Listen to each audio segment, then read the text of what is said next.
이제 메시지 3번에 왔는데요.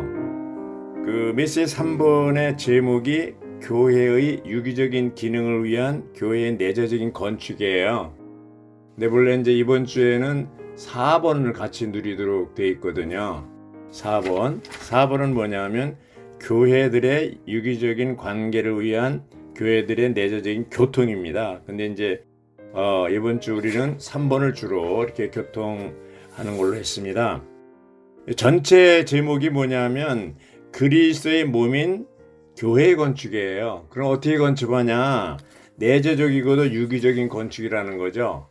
그래서 이 전체 내재적이고 유기적인 건축이라는 말은 결국 생명과 관계되는 거죠. 생명의 건축을 얘기합니다. 어쨌든 오늘은 메시지 3번 교회의 유기적인 기능을 위한 교회의 내재적인 건축에 대해서 교통하도록 하겠습니다. 유기적인 기능 발휘를 위한 것인데 교회의 내재적인 건축이 유기적인 기능 발휘를 위한 것인데 우리가 이 제목을 이해하기 위해서 역사적인 배경을 좀 알 필요가 있습니다. 루터가 16세기 1517년에 종교개혁을 했죠. 근데 루터가 종교개혁할 때 두 가지 큰 일을 했는데 하나는 뭐냐면 교회의 머리가 교황이 아니고 그리스도다 이렇게 선포했고요. 그때 목숨 내걸고 한 거죠. 두 번째는 뭐냐면 루터가 한 일은 성경을 독일어로 번역한 것입니다. 성경을 독일어로 번역했죠. 그 후에 100년 후에 1611년에 영국에서 킹 제임스 버전이 나오죠. 그런데 루터가 종교개혁했을 때 머리는 회복을 했어요. 머리, 교황이 머리가 아니고 그리스도가 머리다 이렇게 회복했는데 몸은 아직 회복되지 않았습니다. 몸은 약 300년 후에 18세기 영국의 형제를 통해서 몸이 회복됩니다. 그래서 그분들은 아예 성직자 제도를 인정하지 않습니다. 니골라당이죠. 그래서 모든 형제 이름도 브레드런 처치라는 말을 썼는데 중국에서 오츠만이나 위트니스를 이분들이 다 형제에서 진리를 배웠어요. 형제 출신들이에요. 근데 오츠만이나 위트니스리 형제님이 이 형제를 보니까 어떠냐 하면은 4분 5일 되고 자꾸 나눠지거든요. 그래서 하나가 안 된 것을 보았어요. 그래서 어떻게 하나가 될 수가 있는가 하는 것을 연구하다가 초대교회는 한 도시 한 교회, 한 입장에 대해서 알게 됐고, 그리고 여기 오늘 에베소 4장 3절 3주 3일자에 보면 그 영의 화평에 매는 줄로 그 영의 하나를 힘써 지키라 그럴 때 밖으로는 한 도시 한 교회고 한 입장이고요. 안으로는 그 영의 안에서만이 하나 될 수가 있다는 거죠.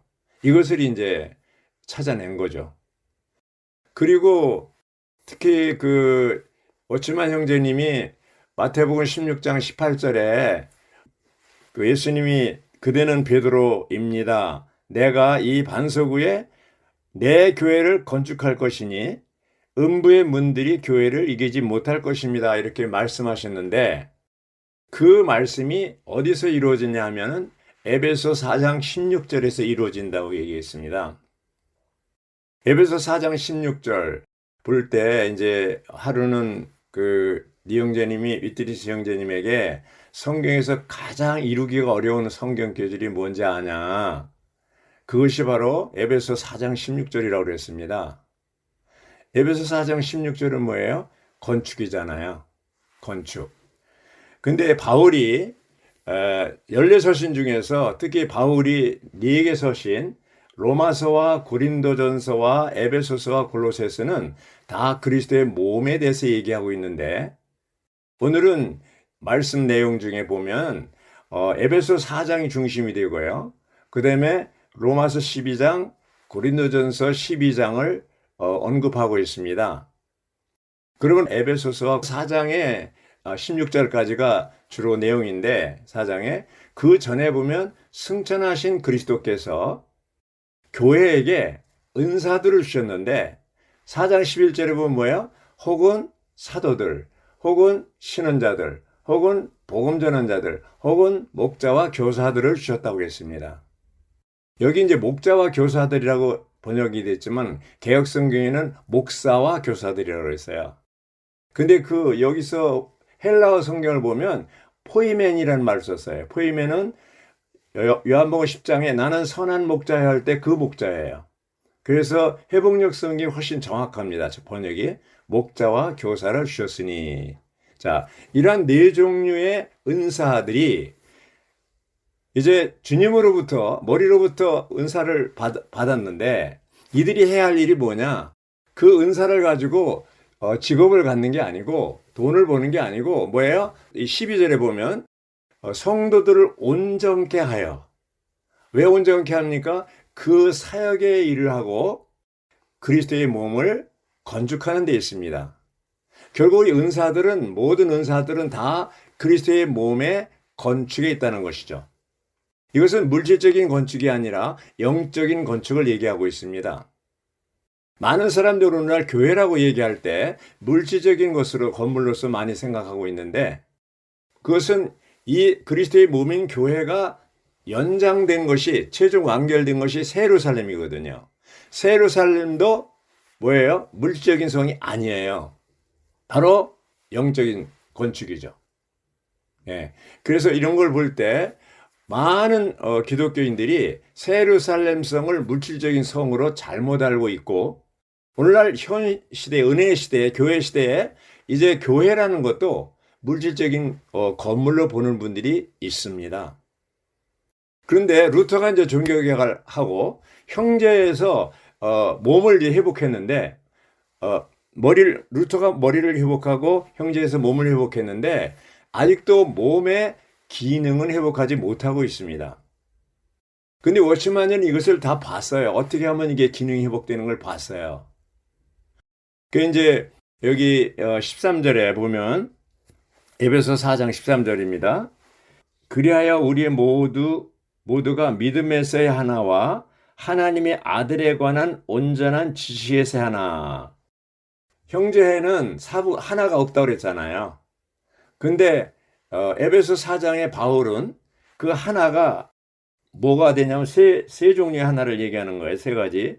그 세 가지에 이르기에는 하나가 있는데 첫째는 믿음에서의 하나고요. 두 번째는 하나님의 아들에 관한 온전한 지식에서의 하나고요. 세 번째는 충분히 성장한 사람에 이르게 하는 것이 그 하나입니다. 그래서 그 영의 하나가 바로 실제 하나고 실제 하나 안에서 실행의 하나가 있는데 그것이 목적지에 이르는 과정이라고 볼 수가 있죠. 그렇게 하려면 뭐예요? 충분히 잘하는 거죠. 여기 있는 것처럼 충분히 성장한 사람에 이르게 하는 거죠. 그래서 에베소 4장 12절에 성도를 온전케 하여. 그런데 온전케 하는 게 뭐냐? 어떻게 하는 게 온전케 하는 거냐? 각주에 보면 장비하고 기능을 발휘하는 거라고 그랬어요. 자, 장비한다는 말이 뭡니까? 진리로 장비하는 것을 얘기하는 것이죠. 그래서 우리가 온전케 되려면 이제 직접 전시간 훈련을 받고 중년훈련을 받고 단기 훈련을 받고 이런 것도 있지만 각 지방에서 각지 교회에서 계속해서 그냥 생활 가운데서 훈련받는 것은 뭡니까?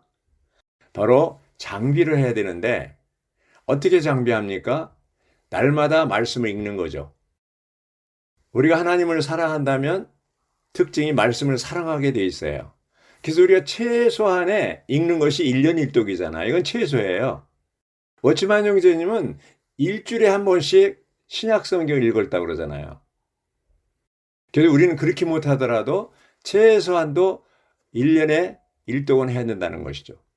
그리고 또 이제 만나와 같이 요리된 건강한 음식인 라이프스타디를 매일 한 메시지씩 읽는다거나 다른 영적인 서적을 계속 읽는다거나 이렇게 해서 우리가 추구를 해야 돼요. 장비하려면 진리를 추구해야 돼요.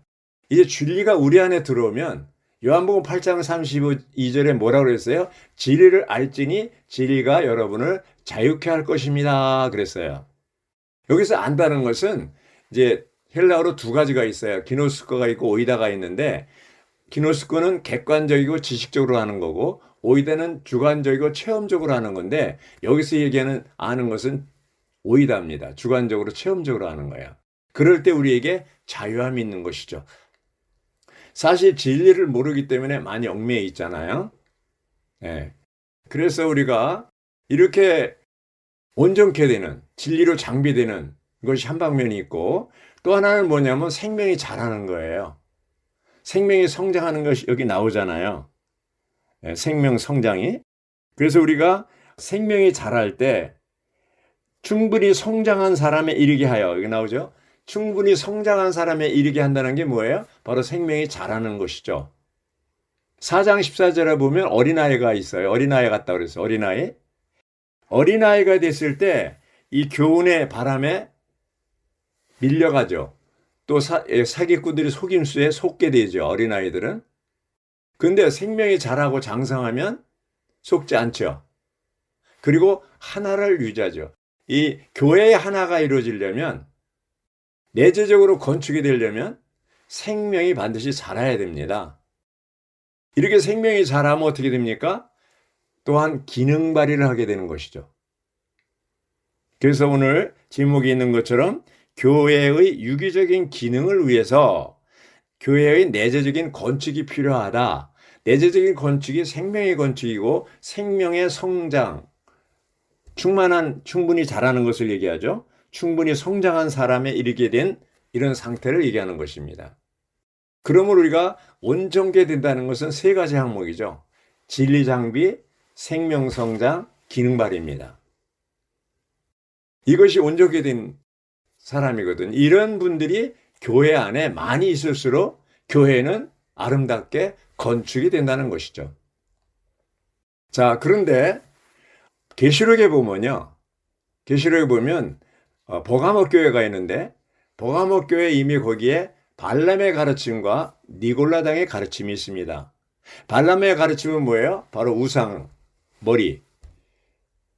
머리가 우상 숭배, 하나님이 아니고, 머리가 하나님이 아니고 우상이 머리가 되는 것이죠. 하나님이 머리가 되지 않고 우상이 머리가 되는 게 바로 천주교가 교황이 머리가 된 거 아닙니까? 뿐만 아니라 니골라당의 가르침은 뭐예요? 성직자 계급 제도를 말하는 것이죠. 성직자 계급 제도라는 게 뭡니까? 이것은 내재적이고 유기적인 건축, 이 그리스도의 몸의 건축이 이루어지지 않는 거죠. 한 사람이 말하고 많은 사람이 듣는 것이 바로 성직자 제도죠. 초대교회는 뭡니까? 상호성의 집회가 정기 집회였어요. 심지어는 날마다 모였어요. 서로 말하고 서로 듣고 아주 자유스럽게 이 집 저 집에서 모이고 또 성전에도 모였어요. 그러나 AD 70년 성전이 회파된 다음에는 이 집 저 집에서만 모였어요. 바울은 사도행전 28장의 30절 마지막에 가서 보면 바울은 예수의 몸으로 로마에 잡혀갔는데 가서 뭐 했냐? 2년 동안 세 집에서 사람들을 가르쳤어요. 하나님 왕국을 가르쳤어요. 아무도 말리는 사람이 없다고 그랬어요. 거기서 1대1로 사람들을 초대하고 가르치고 목양하고 복음 전하고 목양하고 이제 온전케 했어요. 바울이 그렇게 가르쳤던 2년 동안에 그 로마에 가서 가르친 그러한 1대1 양육이 결국 313년에 로마 제국을 기독교가 정복을 한 거예요. 그런데 그때부터 그 자유가 있은 때부터 버가모 교회의 이제 시작인데 거기서부터 이제 발람의 교훈을 가르치고 니골라당의 교훈이 들어왔죠. 그래서 결국 이 천주교는 교회는 천주교의 1000년 동안 포로가 됩니다. 6세기부터 16세기까지. 그 포로됐다는 의미가 뭡니까? 바로 머리가 그리스도가 아니고 몸의 기능이 다 마비된 상태, 파괴된 상태를 얘기하는 거죠. 그래서 루터를 통해서 머리를 회복했고 형제를 통해서 몸을 회복했고 주 회복을 통해서 이제 1900년대 초에 워치만이를 통해서 위트니스를 통해서 뭐를 회복합니까? 몸의 기능을 회복하는 것이죠. 할렐루야! 이제 많은 사람들이 이 몸의 기능을 이제 발휘할 때 대부분이 이제 오늘날 기독교의 실행이 주일 집회 할 때 보면은 기만 가지고 하면 됩니다. 근데 주회 회복안에서 어려운 게 뭐냐면 기만 가지고 와서는 안 된다. 입도 가지고 와라. 이렇게 요구하는 거예요. 근데 이 말하는 걸 안 했었잖아요. 오랫동안 이게 안 해가지고 이게 이제 말을 하라 그러면 아주 세상 말은 잘하는데 하나님 말씀 말하라 그러면 갑자기 벙어리가 돼요. 근데 사실은 우리가 받은 생명은요, 신성한 생명은 하나님의 생명 받을 때 그 생명 안에 뭐예요? 왕의 생명, 제사장의 생명, 신원자의 생명이 다 들어있어요. 예수 그리스도는 왕이시고 또 대제사장이시고 신원자이시기 때문에 그 그리스도가 생명 주는 영이 되셨고 그 영이 우리 안에 들어와서 우리 안에 들어오니 생명도 정복할 수 있는 왕의 생명이고 하나님을 섬길 수 있는 제사장의 생명이고 말할 수 있는 능력, 기능이 우리 안에 있어요. 거듭난 모든 민년이들은 말할 수 있는 기능이 있어요. 그런데 오랜 동안 우리는 말하는 습관이 안 돼 있어서 아주 신원하라 그러면 싫어하고 두려워합니다. 근데 온전케 한다는 것이 뭡니까? 하면 훈련해야 온전케 되는 거잖아요. 이 국가에서도 아주 그 공수 특전단이라고 이제 특수한 부대에 이제 그런 사람들을 만들려면 아주 훈련이 굉장히 강합니다. 우리가 교회 안에서 이제 전시관으로 가서 훈련을 다 받지 못하는 한 교회 생활 가운데서 우리가 훈련받는 게 뭐예요? 신은 훈련이고 특히 자매들을 통해서 이제 온전케 하는 거잖아요. 훈련. 우리가 이제 자매 집회가 아니고 자매 훈련 집회라고 했잖아요. 2년 반 전에 이게 처음 시작할 때 굉장히 싫어했습니다. 훈련이라고 얘기하니까. 더군다나 여기는 나이 많으신 어르신들이 많아요. 그래서 고민을 했어요. 이렇게 어르신들을 어떻게 할 거냐. 근데 어느 날 주님이 지혜를 주셨어요. 모세를 봐라. 80세부터 했지 않냐. 그래서 아멘 해가지고 했는데 오늘날 2년 반이 지난 오늘날 볼 때 70대 심지어는 80대 초에까지 오신 자매님들이 훨씬 더 강해요. 영이 강하고 훈련도 잘하시고 여기 공도하자면 얼굴 보이는데요. 80 넘으셨잖아요. 얼마나 잘하십니까? 항상 테이프를 끄잖아요. 그럴 때. 그래서 이런 걸 볼 때 나이 많아도 훈련할 수 있다는 확신을 얻었어요. 더 잘해요. 그렇다고 뭐 40대, 50대, 60대 이런 분들이 못한다는 얘기는 아니고요. 어쨌든 그렇게 나이 많으셔도 훈련할 수 있다. 이것을 얘기하고 여기 그러면 이제 이렇게 에베소 4장 11절, 12절, 13절, 14절, 15절에 가서는 3주 4일째 보면은 15절에 가서 뭐냐면 참된 것을 붙잡으라고 그랬어요. 참된 것이 뭡니까? 그리스도, 모든 것을 포함한 그리스도가 참된 것이고 그리스도의 몸인 교회가 참된 것이고 하나님의 경륜이 참된 것이라고 그랬어요. 이것을 붙잡으라는 것이죠. 놓지 말라는 거죠. 붙잡으라는 것이죠. 머리신 분 안으로 자라야 된다며. 머리신 분 안으로 자라고 또 머리로부터 온몸이 공급을 받으라는 것이죠. 머리신 그리스도에게 자라고 자란다는 것은 그리스도의 인격으로까지 자라는 것이죠. 우리는 뭐야? 그분은 부활하신 후에 맏아들이 되셨고 생명 주는 영이 되셨고 또 많은 형제들을 산출하도록 했는데 우리들은 뭐야? 그리스도에게까지 자란다는 것은 그리스도와 같은 형상이 이루어지기까지 자라야 됩니다. 혼이 변화를 얘기하는 것이죠. 이렇게 자랄 때 어떻게 됩니까? 마디가 될 수가 있고 공급할 수가 있게 되는 것이죠. 이제 그분 안으로 자라고 또 그분으로부터 공급받는 거예요. 마디들. 앞에 4장 11절에 사도들, 신원자들, 복음 전언자들, 목자와 교사들은 다 마디들이죠. 이런 마디들이 주님으로부터 머리로부터 공급을 받아서 또 다른 사람을 온전케 할 수 있잖아요. 그래서 이제 4장 16절에 가서는요. 아주 제일 마태복음 16장 18절이 예수님이 교회에 대해서 처음으로 말씀하셨는데 건축되는 걸 얘기하셨지만 어떻게 건축하는 걸 얘기 안 하셨죠. 근데 여기서 비로소 이제 에베소 4장 16절에서 온몸은 그 풍성한 공급을 해주는 강마디를 통하여 그리고 각 지체가 분량에 따라 기능을 발휘하는 것을 통하여 두 가지 통하여가 있습니다. 각마디를 통해서 지체가 기능 발휘를 통해서 함께 결합되고 함께 짜입니다. 그래서 몸이 자람으로써 사랑 안에서 스스로 건축되는 것입니다. 할렐루야!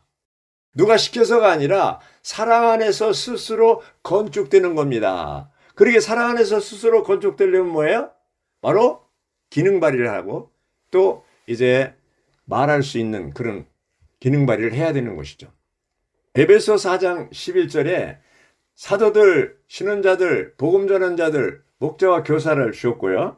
그 다음에 이제 고린도전서 12장에도 보면은 첫째 고린도전서 12장 28절에 사도, 첫째가 사도고 신원자들, 교사들 이렇게 나오는데 이 모든 것이 다 말하는 은사들이에요. 하나님의 말씀을 가지고 사도 역할을 하고 신원자의 역할을 하고 복음을 전하고 목자와 교사가 되는 거예요. 그렇죠? 그러면 우리가 온전하게 된다는 것은 이러한 말하는 것을 훈련해서 신원을 훈련해서 신원할 수 있는 기능이 있을 때 온전하게 되는 거예요. 자, 그러면 신원하는 게 어려운 게 아니고 주중에 신원하는 생활이 어려운 거예요. 신원자의 생활이. 신원자의 생활이라는 건 뭐예요? 말씀대로 사는 것이 어려운 거예요. 만약에 한 주 동안에 TV만 보고 놀러 다니고 추구하지도 않고 막 이러면 주일 집회 와서 할 얘기가 없으니까 어떻게 돼요? 소금 기둥이 되는 거예요. 예, 소금 기둥. 그래서 유구무원이라는 것이죠. 마태복음 그 21장인가 그 왕의 잔치 들어올 때 한 사람한테 너 왜 예복 안 입었냐? 그러니까 유구무원이라고 그랬잖아요. 그 예복을 입기 위해서는 한 주 동안에 그리스도를 누리고 체험하고 진리를 추구하고 장비되고 생명의 체험이 있고 이런 것이 이제 많이 있으면 집회에 오면 할 얘기가 너무나 많은 거예요. 그러니까 사실은 주일날은 결과이지 주중에 어떻게 생활했느냐에 대한 결과가 주일날 신원이지 주중에 세상을 살아가고 세상만 보면 소금기둥이 되는 거죠. 롯의 처는 뭐예요? 딱 한 번 돌아왔어요. 그런데 소금기둥이 돼버렸잖아요. 딱 한 번 돌아왔는데. 예. 그래서 우리가 주중의 생활을 어떻게 하느냐에 따라서 집회 와서 할 말이 있게 되는 것이죠. 이런 것이 1년 52주 동안에 매일 반복될 때 나도 모르게 이제 온전케 되는 거예요. 기능 발휘하게 되는 것이고 또 교회를 건축할 수가 있는 거예요. 교회를 건축하려면 어떻게 돼? 생명이 자라야 돼요. 예.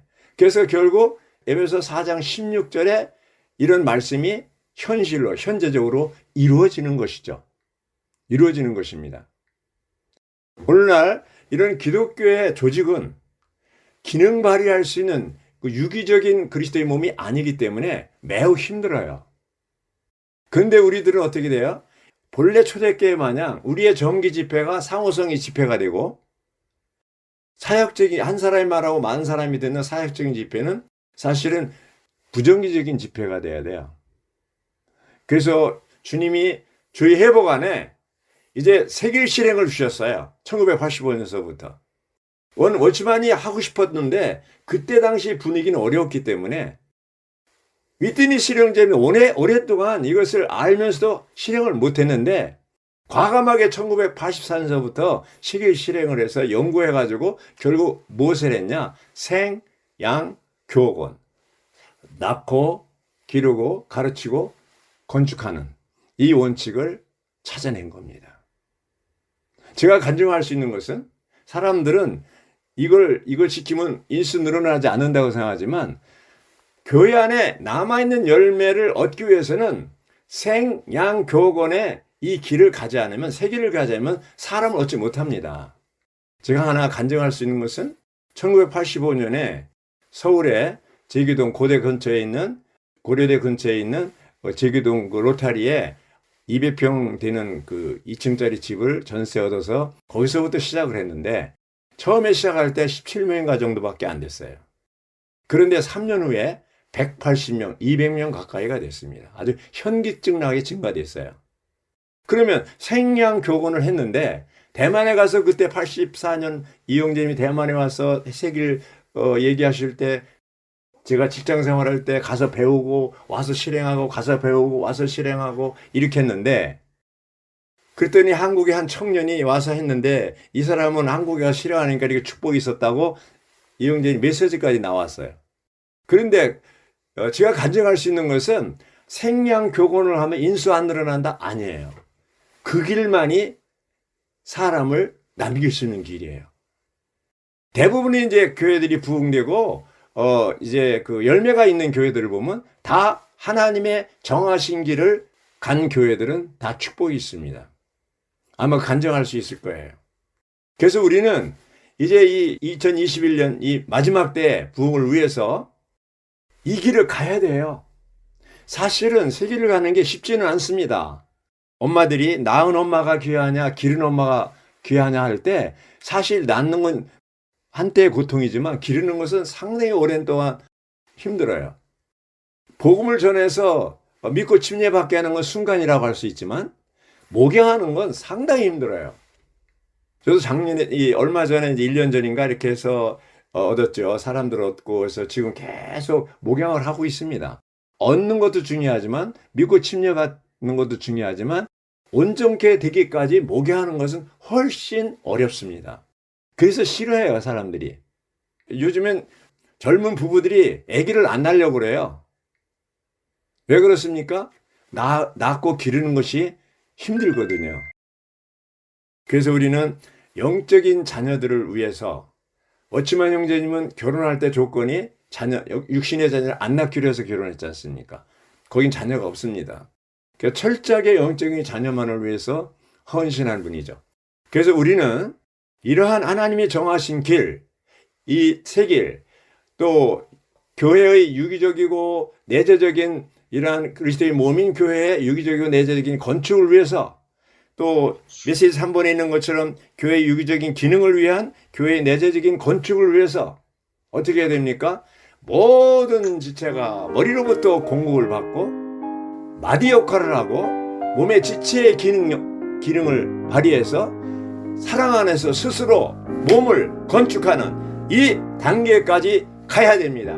이것이 우리가 도달해야 될 단계고 이렇게 될 때 주님이 다시 오십니다. 아멘. 할렐루야.